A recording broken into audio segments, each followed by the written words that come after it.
Okay. Hello बच्चों, हम जो क्लास 12th की फिजिक्स पढ़ रहे थे उसमें हमारा 3 क्लास हो गया था, 3rd क्लास हो गया था, आज हमारा 4th क्लास होगा। और 4th क्लास 12th के अपना चलने जा रहा है, खासकर यूपी बोर्ड वाले बच्चों के लिए। यदि आप BHU वगैरह या नीट का या जेई का तैयारी करना चाहते हैं तो आप इसको मैनेज कर सकते हैं इस क्लास से, क्योंकि डीपली कॉन्सेप्ट हम बताते हैं। और 9 to 12 हमारे यहाँ फिजिक्स केमिस्ट्री मैथ्स, अरे फिजिक्स केमिस्ट्री मैथ नहीं यार, तीनों लिख गए, क्या बोलते हैं, पीसीएम भी नहीं, केवल फिजिक्स और मैथ चलाई जाती है। ठीक है, तो ये हमारा क्लास 4th होगा, 4th पार्ट होगा।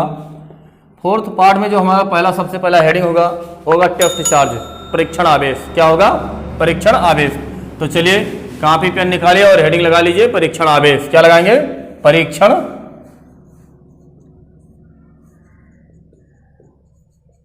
आवेश।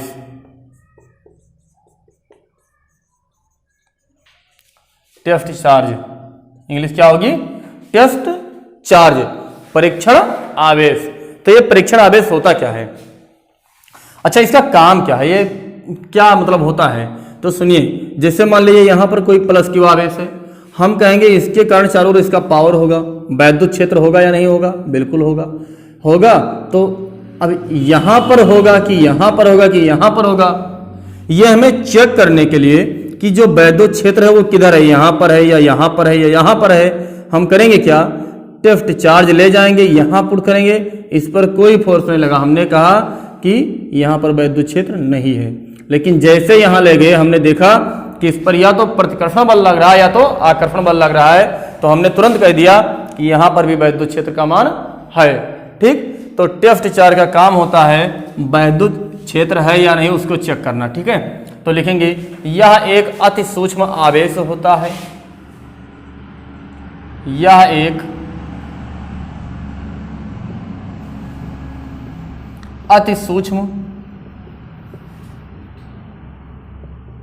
आवेश होता है,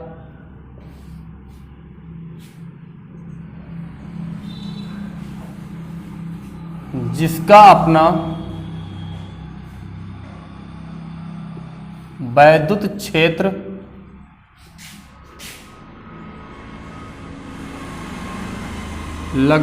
जिसका अपना वैद्युत क्षेत्र शून्य होता है। क्या होता है?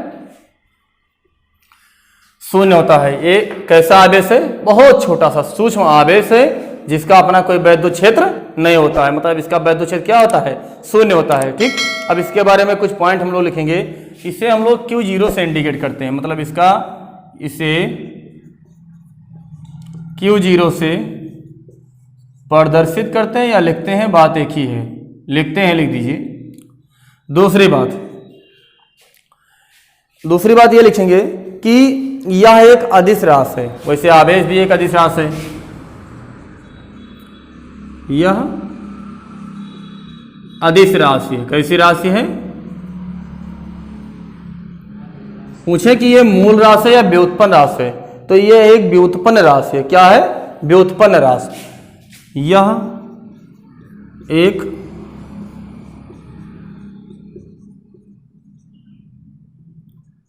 व्युत्पन्न राशि है। अच्छा, व्युत्पन्न राशि क्यों है ये थोड़ा समझ लीजिए। अदिश इसीलिए क्योंकि इसमें केवल परिमाण होता है, दिशा नहीं, इसीलिए अदिश है। लेकिन व्युत्पन्न क्यों है? व्युत्पन्न का मतलब उत्पन्न की गई हो। किससे उत्पन्न की गई हो? मूल राशियों से उत्पन्न की गई। मूल राशियां क्या होती हैं? धारा गुणे समय, और धारा गुणे समय क्या होता है? आवेश। इसीलिए आवेश को हम मूल राशि नहीं कहते, हम कहते हैं कि ये व्युत्पन्न राशि है, ये हमारी उत्पन्न की गई हुई राशि है। ठीक है, मूल राशि क्या है? करंट और time equal to charge. Then charge the कौन सी क्वांटिटी है? व्युत्पन्न राशि है। ठीक है, फंडामेंटल क्वांटिटी नहीं है। उसके बाद ड्राइव क्वांटिटी है। उसके बाद हम लिखेंगे वास्तव में जो ये आवेश होता है, ऐसा कोई आवेश है नहीं, तो हम लिखेंगे यह एक कल्पित आवेश होता है। क्या होता है? यह एक कल्पित आवेश है।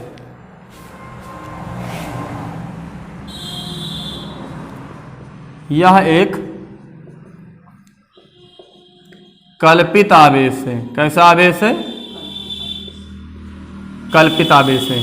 क्लियर? कैसा आवेश होगा अपना ये? कल्पित आवेश है। दूसरी बात ये पूछा जाए कि मान लीजिए कोई आवेश गति करना शुरू कर दे, कोई आवेश गति करने लगे तो क्या होगा? तो यदि आवेश गतिमान होता है तो पूछा जाए कि उसके परिमाण पर कोई प्रभाव पड़ता है या नहीं पड़ता है, उसके मैग्नीट्यूड पर कोई प्रभाव पड़ता है या नहीं पड़ता है। तो लिखेंगे गतिमान आवेश के परिमाण पर या गति के कारण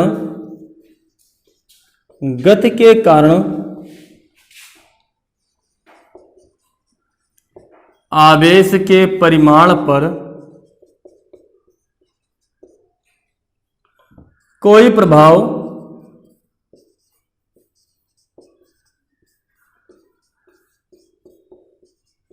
नहीं पड़ता है। मतलब यदि कोई आवेश गति करेगा, चलेगा, तो उसके मैग्नीट्यूड पर कोई फर्क नहीं पड़ेगा, उसके उस पर कोई प्रभाव नहीं पड़ेगा। क्लियर? चलिए, ये तो हमारा था परीक्षण आवेश।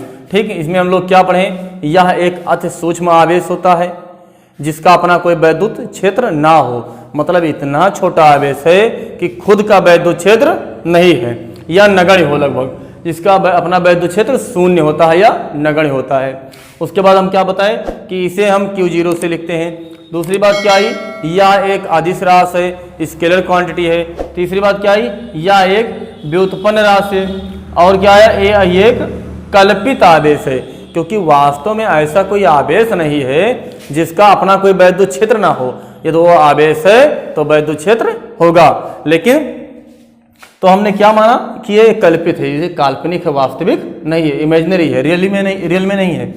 उसके बाद लिखेंगे गति के कारण आवेश के परिमाण पर कोई प्रभाव नहीं पड़ता। जैसे मान लीजिए हमने कहा 5 कूलाम का आवेश था, तो ये 5 कूलाम रहेगा, चाहे ये गति करे या स्थिर रहे। ठीक है, इसके परिमाण मैग्नीट्यूड पर कोई प्रभाव नहीं पड़ेगा। 5 है तो 5 ही रहेगा, ये 10 आवेश कर देंगे तो 10 ही रहेगा, 3 कर देंगे तो 3 ही रहेगा। ठीक है, इतने चीजें लिखाएंगे। ओके, आप चलिए इसको नोट कर लीजिए। हो गया नोट? चलिए अगला हेडिंग क्या होगा हमारा?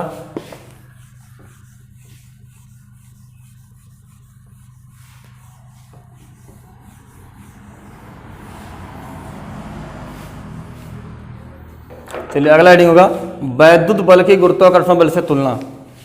वैद्युत बल की हेडिंग है वैद्युत बल की गुरुत्वाकर्षण बल से तुलना। थोड़ा इसको समझिए, वैद्युत बल की गुरुत्वाकर्षण बल से तुलना। ये क्या होता है, इसको हम लोग पॉइंट वाइज करके लिखेंगे। सबसे पहले तो आप ये समझिए कि वैद्युत बल 2 प्रकार का होता है, एक जैसे प्लस है, एक माइनस है, तो हम कहेंगे दोनों क्या लगाएंगे? अट्रैक्शन लगाएंगे। क्या लगाएंगे? अट्रैक्शन लगाएंगे। यदि मान लीजिए एक प्लस है और दूसरा भी प्लस है, या एक माइनस है दूसरा भी माइनस है, तो हम कहेंगे रिपल्सन फोर्स लगाएंगे। कौन सा फोर्स लगाएंगे? रिपल्सन फोर्स, मतलब प्रतिकर्षण बल लगेगा, दूर हटना चाहेंगे। लेकिन यदि एक प्लस है एक माइनस, या आगे वाला माइनस और पीछे वाला प्लस, चिन्ह विपरीत होगा तो कैसा फोर्स लगेगा? अट्रैक्शन, और समान होगा तो रिपल्सन, मतलब प्रतिकर्षण लगेगा। लेकिन हमने ये देखा कि जो गुरुत्वाकर्षण बल होता है, गुरुत्वाकर्षण बल F इक्वल टू जो अपना होता है G m1 m2 upon R square. मतलब एक पिंड यहाँ पर हम मान ले m1 है, एक पिंड यहाँ पर मान लेते हैं अपना अर्थ है m2, जिसको हम लोग कह देते हैं। तो यदि इसको ऊपर फेंकेंगे तो यहाँ इसको कहाँ खींचेगा? नीचे की ओर तो सदैव खींचता है, कि ऊपर भी फेंकता है? ऐसा हुआ नहीं कि यदि कोई आदमी पृथ्वी पर हो और पृथ्वी का ऐसा है कि हम धनात्मक हैं और आप भी धनात्मक हैं, हम आपको प्रतिकर्षित करेंगे, आप धरती पर मत आइएगा, ऊपर उछलिएगा। ऐसा तो होता नहीं है कि होता है। ये सदैव कहाँ खींचता है? नीचे की ओर खींचता है। मतलब ये हुआ कि द्रव्यमान केवल एक ही प्रकार का होता है, मतलब केवल धनात्मक और धनात्मक होता है। इसीलिए हमारा जो गुरुत्वाकर्षण बल होता है वो सदैव अट्रैक्शन होता है, आकर्षण होता है। लेकिन आवेश 2 प्रकृति का होता है, या तो धनात्मक होगा या तो ऋणात्मक, इसीलिए इस पर लगने वाला बल भी 2 प्रकार का होता है। ठीक है, इतनी बातें क्लियर हैं। तो हमारा सबसे पहला पॉइंट लिखेंगे, वैद्युत बल आकर्षण अथवा प्रतिकर्षण हो सकता है, परंतु वैद्युत बल आकर्षण अथवा प्रतिकर्षण हो सकता है, परंतु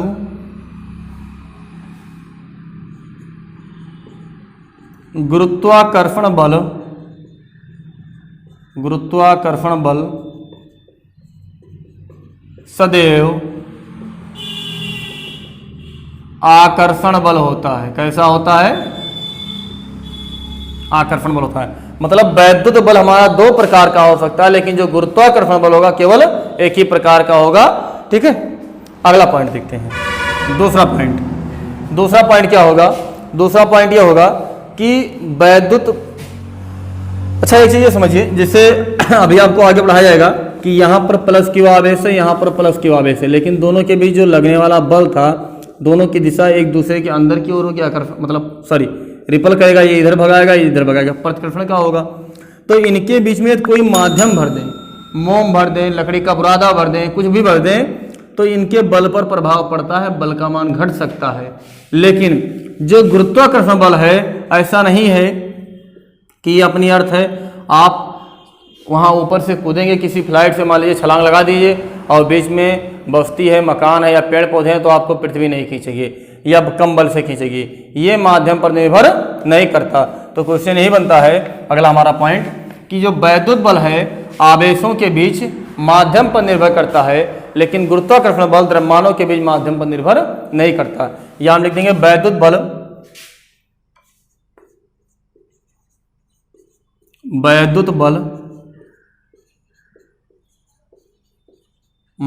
पर निर्भर करता है, लेकिन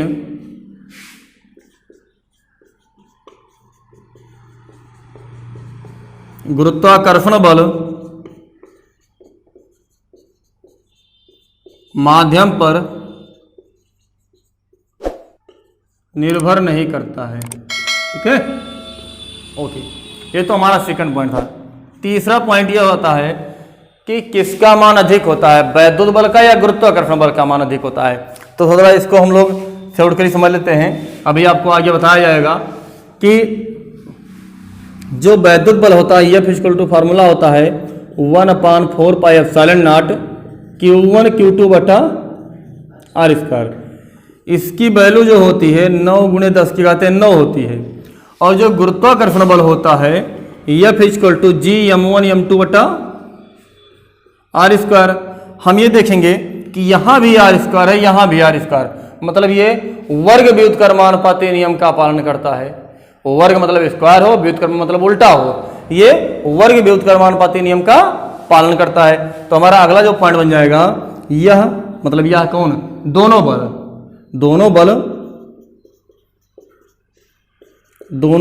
अब दोनों बल का मतलब क्या हुआ कि वैद्युत बल और गुरुत्वाकर्षण बल, दोनों बल वर्ग व्युत्क्रमानुपाती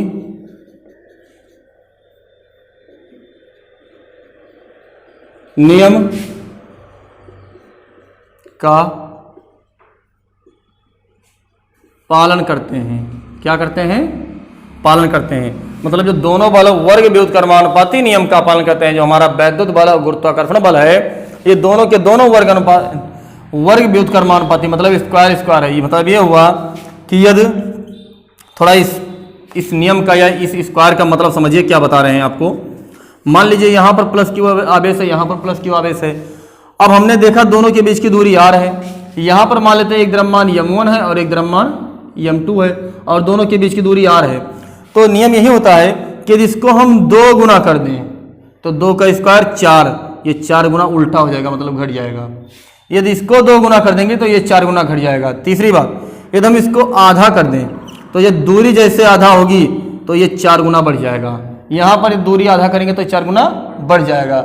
मतलब यही बता रहा है कि यदि हम दूरी को घटाएंगे तो वैद्युत बल का मान बढ़ेगा। और ये अच्छा, ये बात आप लोग जानते भी हैं। अच्छा, दूरी का मान घटाते घटाते 0 कर दें तब क्या होगा, थोड़ा देखिए। जैसे मान लीजिए कोई पिंड होता है और दोनों के द्रव्यमानों के बीच का जो दूरी हो उसको जीरो कर दीजिए, तो यहाँ आप जीरो रखेंगे, क्या रखेंगे, जीरो, और जब जीरो रखें तो क्या हो जाएगा, अनंत हो जाएगा। और आप जानते हैं कि जब दो द्रव्यमान के छोटे छोटे टुकड़े एकदम बिल्कुल सटीक में होते हैं, द्रव्य बीच में जीरो होता है, तो उनमें कठोर बल लगता है, जिसको हम लोग कह सकते हैं कि अनंत बल लगा हुआ है। कैसा बल लगा हुआ है, अनंत। जिससे लोहे के दो छोटे छोटे टुकड़े जब एक में चिपके रहते हैं, टूटता नहीं है लोहा, तब क्या होता है, बहुत हार्ड रहता है, बहुत मजबूत रहता है। तो हम कहते हैं कि उनके जो दूरी है, उनके बीच की जो दूरी है वो शून्य है, इसीलिए जो लगने वाला बल है वो अथाह है, अनंत है, इनफाइनाइट है। क्लियर। तो यही बताया गया कि दोनों बल वर्ग व्युत्क्रमानुपाती नियम का पालन करते हैं। क्लियर। चलिए ठीक है, अगली बात। अच्छा, क्वेश्चन ये भी बनता है कि किसका मान ज्यादा होता है, वैद्युत बल का या गुरुत्वाकर्षण बल का। तो सुनिए, अभी जो आपको बताया था F equal to 1/4 pi epsilon naught, और यहाँ पर आया था F इक्वल टू G, ये आगे जाए। तो जो यहाँ पर इसका मान होता है, इसको हम लोग स्थिर वैद्युतिकी नियतांक कहते हैं, जिसको अभी आपको कूलाम के नियम बताएंगे कि स्मॉल केस से लिखते हैं। इसका मान होता है 9 × 10⁹ न्यूटन मीटर स्क्वायर प्रति कूलाम स्क्वायर। क्या होता है, न्यूटन मीटर स्क्वायर प्रति कूलाम स्क्वायर है। इसका मान सार्वत्रिक गुरुत्वाकर्षण नियतांक का मान कितना होता है। देखिए, गुरुत्वीय त्वरण दूसरी बात होता है, वो अलग अलग जगहों पर अलग अलग होता है, ठीक है। लेकिन जो सार्वत्रिक गुरुत्वाकर्षण नियतांक है ये सदैव नियत होता है। आप धरती के चाहे जिस कोने पर चले जाइए, ब्रह्मांड में कहीं भी जाइए, आपका कैपिटल जी का मान क्या होगा, कांस्टेंट रहेगा, इसकी वैल्यू नहीं बदलती है। लेकिन स्मॉल जी की वैल्यू बदल जाती है। क्लियर। तो जो हमारी कैपिटल जी होती है, इसकी वैल्यू होती है 6.67 × 10⁻11, 6.67 × 10⁻11 न्यूटन मीटर स्क्वायर प्रति किलोग्राम स्क्वायर रहता है। आप ये ध्यान रखिएगा, यहां हमें जो ये वैद्युत बल मिलता है ये आवेशों के कारण मिलता है, ठीक है। लेकिन जो गुरुत्वाकर्षण मिलता है ये किलोग्राम द्रव्यमानों के कारण मिलता है। इसीलिए इसके जो नीचे मात्रक बनता है वो किलोग्राम स्क्वायर बनता है, और इसका क्या बनता है, कूलाम स्क्वायर बनता है। क्योंकि जो वैद्युत बल है ये आवेश के कारण होता है और गुरुत्वाकर्षण बल द्रव्यमान के कारण होता है। क्लियर। तो हम क्या लिखेंगे कि वैद्युत बल का मान अधिक होता है किसकी तुलना में, गुरुत्वाकर्षण बल की तुलना में। किसकी तुलना में, गुरुत्वाकर्षण बल की तुलना में। तो हमारा जो फोर्थ पॉइंट होगा,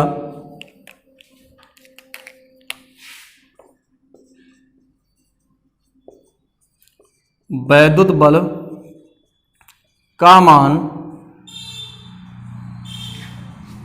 अधिक होता है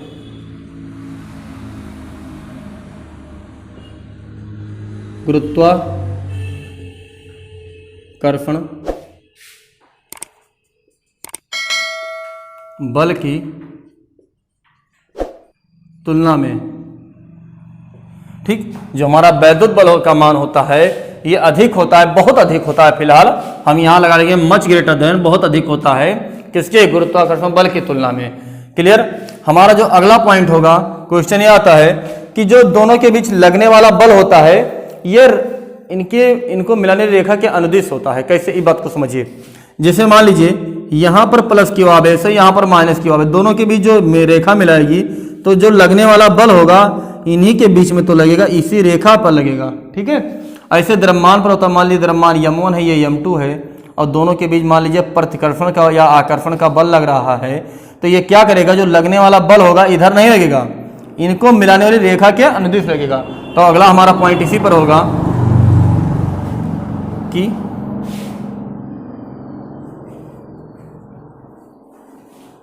आवेशों व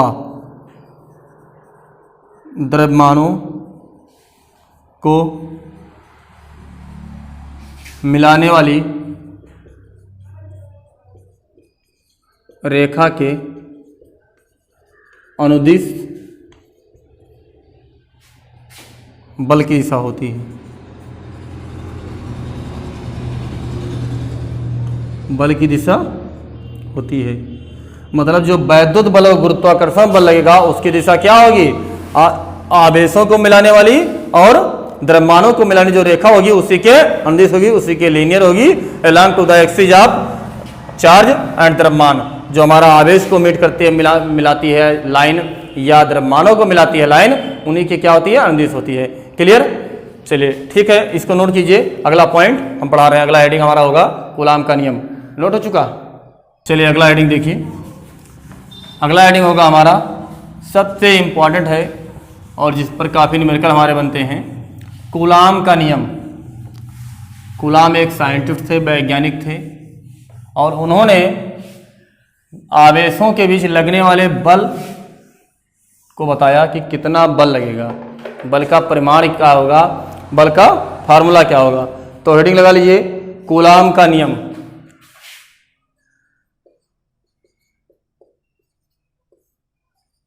कूलाम का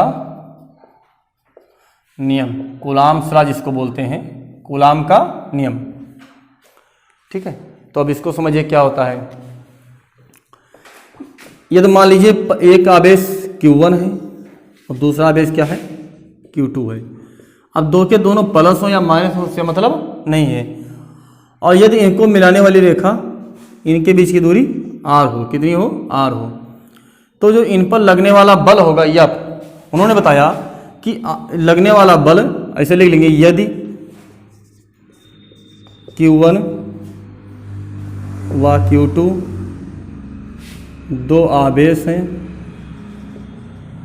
सॉरी अभी यहाँ पर हम मान रहे हैं, या यही चल मान लीजिए, माना Q1 व Q2 दो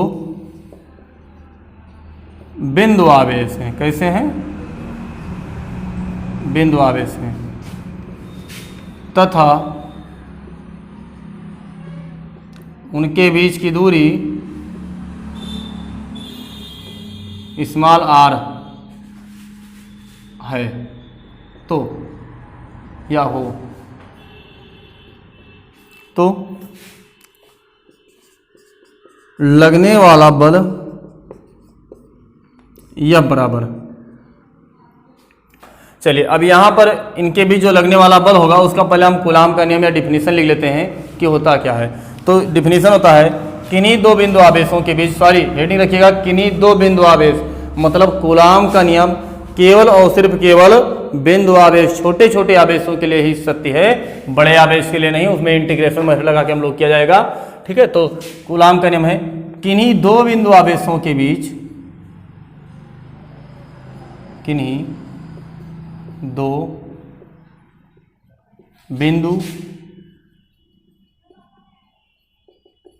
आवेशों के बीच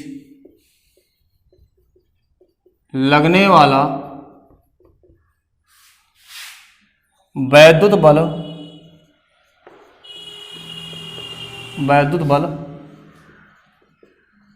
उनके द्रव्यमान या उनके परिमाण के मान के, या लगने वाला बल उनके परिमाण के गुणनफल के अनुक्रमानुपाती व उनके बीच के दूरी के वर्ग के व्युत्क्रमानुपाती होता है। मतलब किन्हीं दो बिंदु आवेश, कैसे आवेश हों, छोटे छोटे आवेश हों, जो इनके बीच लगने वाला वैद्युत बल होगा। वैद्युत बल लिखने का मतलब सिर्फ केवल इतना है कि आकर्षण या प्रतिकर्षण बल उनके परिमाण के गुणनफल के, मतलब आवेशों के परिमाण के गुणनफल के अनुक्रमानुपाती तथा उनके बीच के दूरी के वर्ग के व्युत्क्रमानुपाती होता है। ठीक है, अब देखिए तो लिखेंगे जो लगने वाला बल होगा या, इसमें फार्मूले में क्या लिखाया गया कि उनके परिमाण के गुणनफल के अनुक्रमानुपाती, मतलब Q1 गुणे Q2।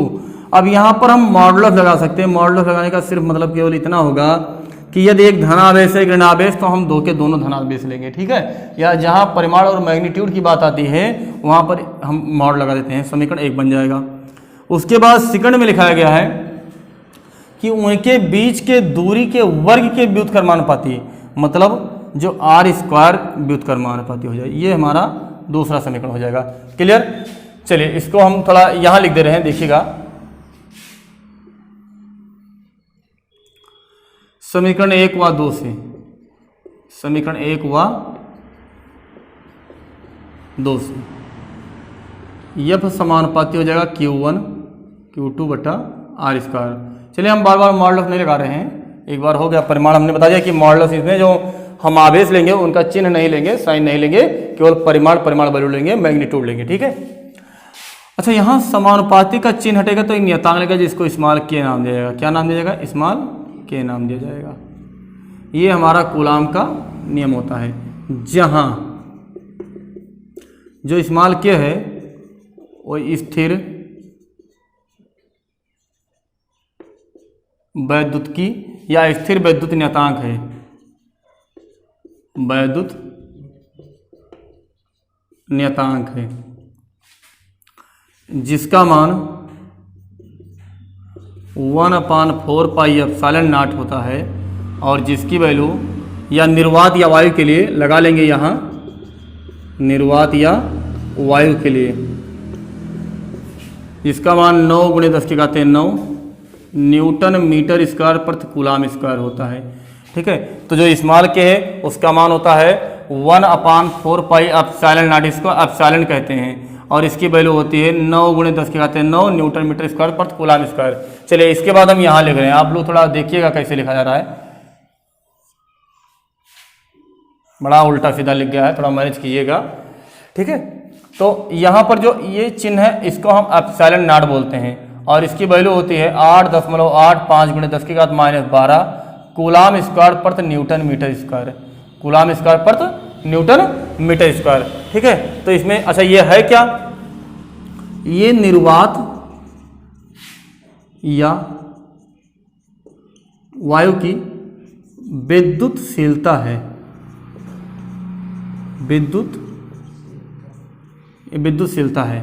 इसके बारे में अगले लेक्चर में हम लोग पढ़ेंगे काफ़ी विस्तार में। इसका हम एक अलग लेक्चर देंगे, निर्वात की वैद्युतशीलता परावैद्युतांक। यहाँ पर एक परावैद्युतांक कैपिटल के लगेगा, उसके बारे में हम लोग अगले कल के लेक्चर में पढ़ेंगे। ठीक है। इतना नोट कर लीजिए, ये हमारा था कूलाम का नियम।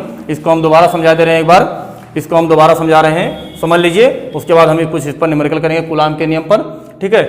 कूलाम का नियम था किन्हीं दो बिंदु आवेशों के बीच, किन्हीं दो बिंदु आवेशों के बीच जो लगने वाला बल होगा, किन्हीं दो बिंदु आवेशों के बीच लगने वाला वैद्युत बल मतलब आकर्षण अथवा प्रतिकर्षण दोनों बल, उनकी मात्राओं के गुणनफल के अनुक्रमानुपाती मतलब उनके परिमाणी वैल्यू पर चिन्ह ना लें, केवल परिमाण पर ले, उनके गुणनफल के अनुक्रमानुपाती तथा उनके बीच की दूरी के वर्ग के व्युत्क्रमानुपाती होता है। ठीक है। यही हमारा कूलाम का नियम है। अब अच्छा, कूलाम का नियम किसके लिए संभव है? बिंदु आवेश के लिए। ये क्वेश्चन आते हैं कि बिंदु कूलाम का नियम किस प्रकार के आवेश के लिए लगता है या सत्य है? तो केवल बिंदु आवेश के लिए ही सत्य है। इसको आप लोग नोट करके आगे लिख लीजिएगा। कूलाम का नियम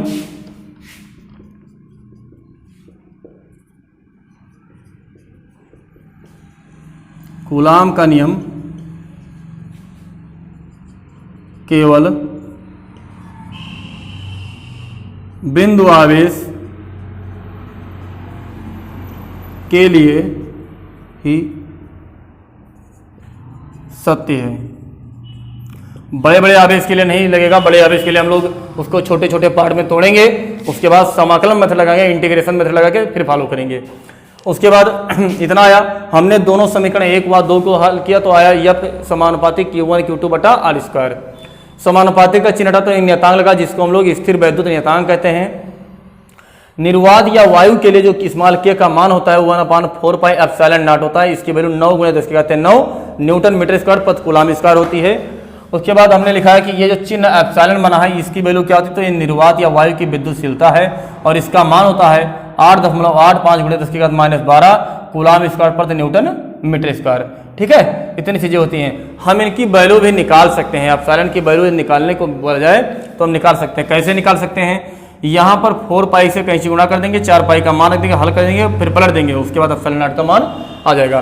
ठीक है। इतना नोट कीजिए। आगे हम लोग अगला हेडिंग होगा इसमें, जो मतलब इसके कूलाम के नियम पर हमारा क्या लगेगा? बंद हो गया। कूलाम के फॉर मतलब कुछ न्यूमेरिकल करने वाले हैं, कुछ एग्जाम्पल करने वाले हैं, ठीक है। ओके,